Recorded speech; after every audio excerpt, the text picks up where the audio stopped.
Hello friends, welcome to another video on my YouTube channel, and in today's video you will learn how to fine-tune Falcon 7B, the open source large language model on your custom dataset or on your custom task that you want to perform using that large language model.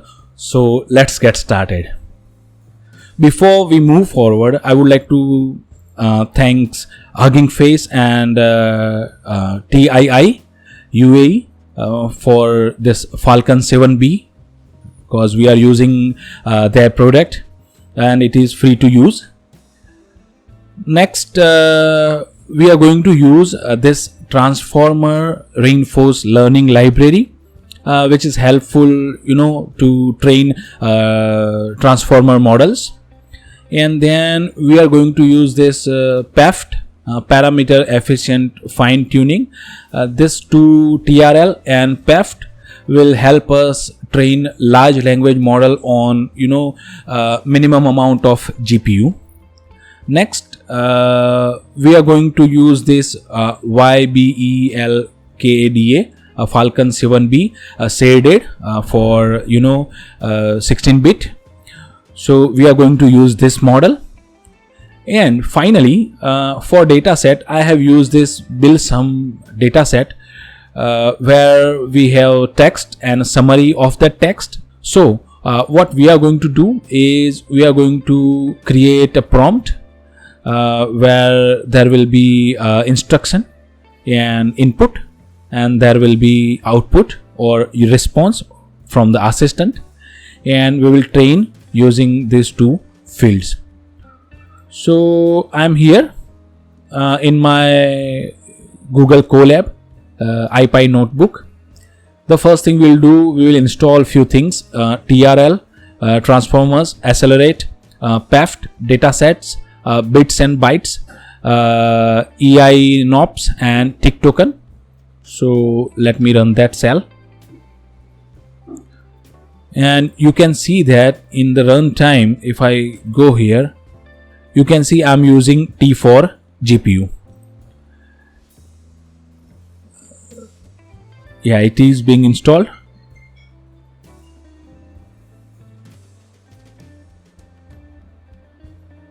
Yeah, the next thing we will do is we will load the dataset. So I'll load the dataset. It will download the dataset as well.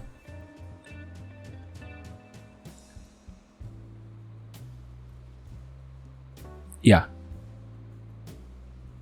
Next, let's look at the dataset.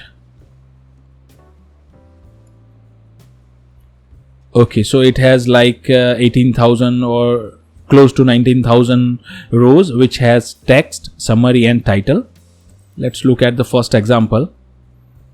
So this is the first example. It has text, then summary and title. Next, I have a format input function which takes the example, and what it does is it creates a prompt like this: human, summarize the given text. So this is the text, and assistant. So this is the summary.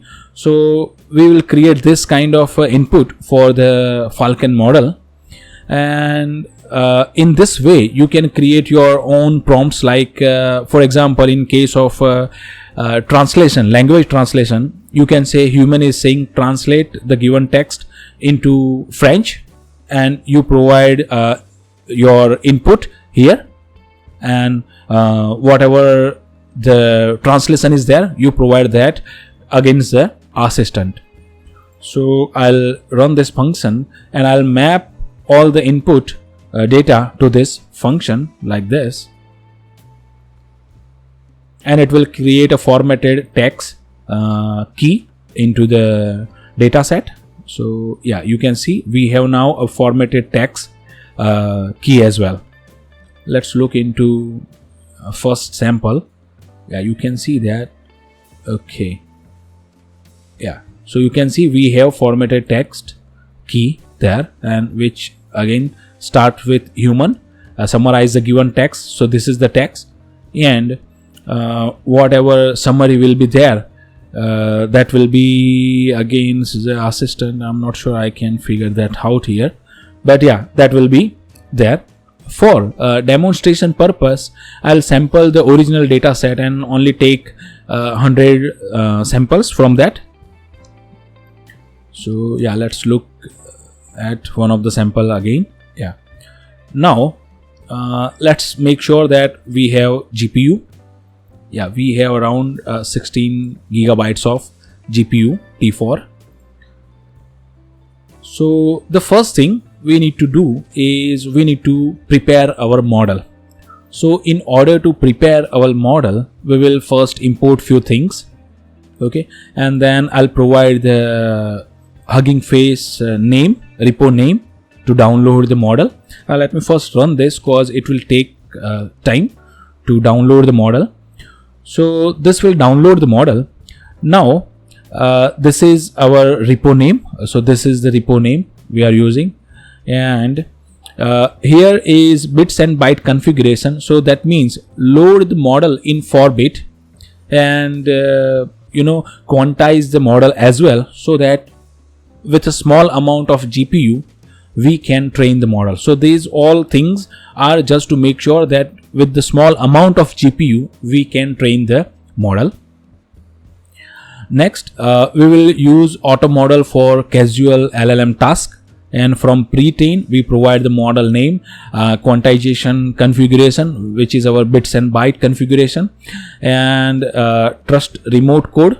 Otherwise, if you don't use it, it will ask you to just acknowledge that. And then device map is auto, and these two things, model config use cache and gradient checkpoint enable, these two things makes the model training faster. And then we will pass our model to prepare model for k-bit training, and that will provide us a model for the fine tuning. Next, let's look into this tokenizer. So we have created this tokenizer, and I'm using auto tokenizer, and from pre-train we provide our model name, and again trust remote code, so that it doesn't ask you the prompt to provide yes. Yeah, now you can see there are 8 shards of the total model, out of which 4 are downloaded. So let's wait for this to work. As you can see that now out of 8, the 8th one is being downloaded. Once that is being downloaded, it will check all the shards. Okay, as you can see that the model loading part is now complete, and if yeah, it was, and we can look at the model as well. You can see this is the model, and now what we will do, we will create the tokenizer. That will be going too fast, I guess. Yeah, now let's create a PEFT config, that is LoRa config for the training. So we are I'm going to use LoRa Alpha 32, dropout 0.05 R16, bias none, and our task is casual LM, and target module is query key value. So let me run that. Next, with the help of this PEFT config, we will convert our model according to this PEFT, and then it will be very easy for us to train it.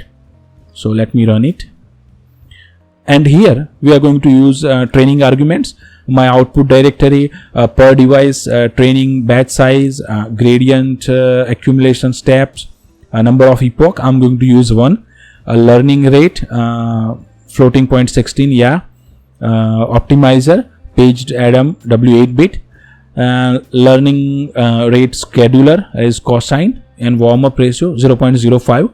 And you can read about more on these parameters, training arguments, on transformers library. So let me run this. So now with the help of model, tokenizer and these training arguments, we will create our SFTT trainer. And here two things are important. One, we are providing our data set. Second, we are specifying which column to look. So in our case, it is formatted text. So I'll run this. Yeah, it will map the model to the trainer. And now finally we can use train method on our trainer to train our model on custom data set or prompt, you can say. Since we have used only 100 sample, it will be going to fast. So let me come back once the training is complete. Now you can see that the training of our model on our custom data set is complete. And if we go to this part, you can see we have now training results inside runs, and here we have our events and everything. So you can look into this.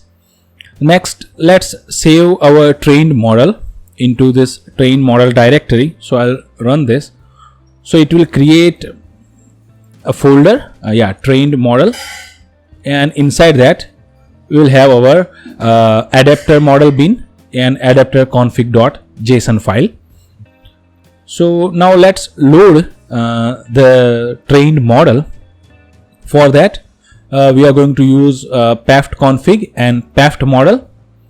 Paft config will come from this adapter config JSON file, and model will come from this folder.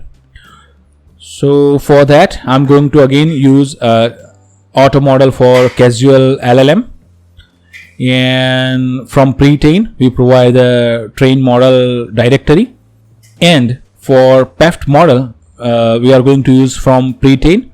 We provide our train model, which is our auto model for casual LLM, and trained model directory. And for tokenizer, again we are going to use base model name or path. And let me run this.